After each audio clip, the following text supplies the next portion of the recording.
On November 11, 2020, Fujian province announced to reduce the on-grid tariff of 3 LNG-fired power plants from 59.1 cents per kilowatt hour to 56.8 cents, a 4% reduction.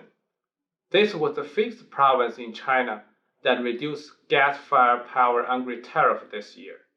In the past few months, Zhejiang, Guangdong, Shanghai, and Tianjin have already announced tariff reduction for gas-fired power. In a planned economy like China, gas-fired power plants are typically assigned an annual utilization hour scheme with which power generation receives relatively high on-grid tariff as regulated by local pricing bureaus. This time, the tariff reduction varied from 2% to 9%, with the effective time ranging from July to October 2020.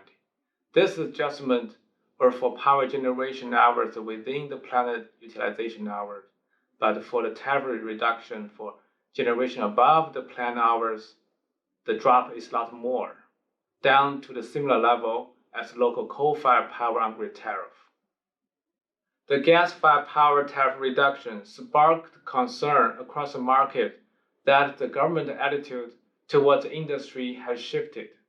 However, a closer look reveals that the tariff adjustment is consistent with the regulated cost-based tariff setting approach and reflects the recent gas price decline in the domestic market, just with the lag time to review the costs. In addition, the move also follows the recent policy goal of reducing end-user retail tariff to support economic recovery after COVID-19.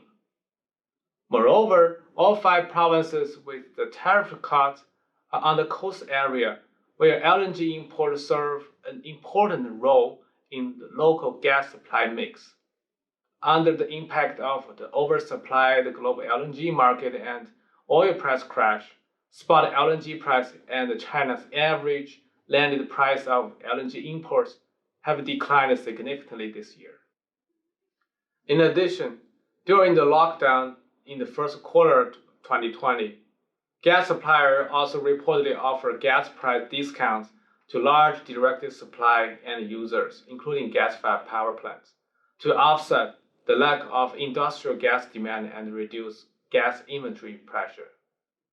Even after the lockdown was lifted, gas demand growth recovered but lagged previous expectation.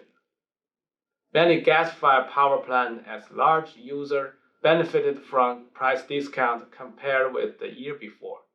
Zhejiang, for example, has reduced gas price to power plant twice to date in 2020 from 2.88 yuan per cubic meter to 2.50 yuan in March and 2.25 yuan effective July.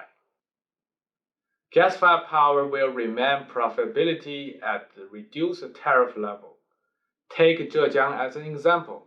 The province has a capacity payment mechanism allowing low generation hours by offering capacity price to support gas-fired power units to run as peakers. Based on the IHS Markit levelized generation cost calculation for a new plant built in 2019, the capacity payment can cover capex and fixed operation costs. Currently, a 9F unit's short marginal cost in Zhejiang is estimated to be 47.2 cents per kilowatt hour, still below the recently reduced on-grid tariff of 49.5 cents per kilowatt hour. Similarly, the current tariff structure still supports new investments.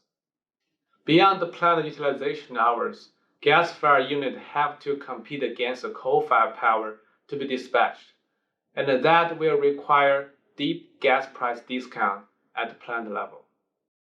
From one province to another, the fuel costs that make gas-fired power plant break even at these low tariff levels vary based on local operation rates, but are generally lower than the current prices that power plant pay gas suppliers.